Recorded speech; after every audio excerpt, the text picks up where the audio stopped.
ओशो की इस किताब से अब जो मैं पढ़ने वाला हूँ वो हर दूसरे घर का मतलब सीन है, ठीक है।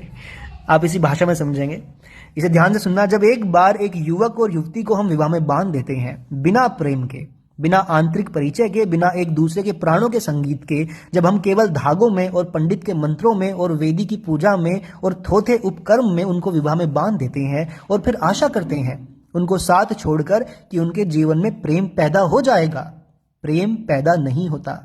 सिर्फ उनके संबंध कामुक होते हैं और कोई संबंध नहीं होते। और जब उनका प्रेम पैदा नहीं होता, क्योंकि प्रेम पैदा किया नहीं जा सकता।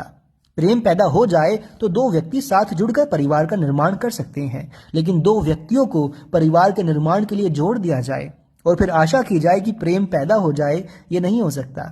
और जब प्रेम पैदा नहीं होता है तो क्या परिणाम घटित होते हैं आपको पता है। एक एक परिवार कलह है, जिसको गृहस्थी हम कहते हैं। वह संघर्ष, कलह, द्वेष, ईर्ष्या और 24 घंटे के उपद्रव का अड्डा बना हुआ है।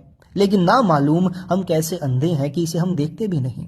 बाहर जब हम निकलते हैं तो हम मुस्कुराते हुए निकलते हैं। सब घर के आंसू पोंछ कर बाहर आ जाते हैं। पत्नी भी हंसती हुई मालूम पड़ती है, पति भी हंसता हुआ मालूम पड़ता है। ये चेहरे झूठे हैं, ये दूसरे को दिखाई पड़ने वाले चेहरे हैं। घरों के भीतर के चेहरे बहुत आंसुओं से भरे हुए हैं। 24 घंटे कलह और संघर्ष में जीवन बीत रहा है। फिर इस कलह और संघर्ष के परिणाम होंगे।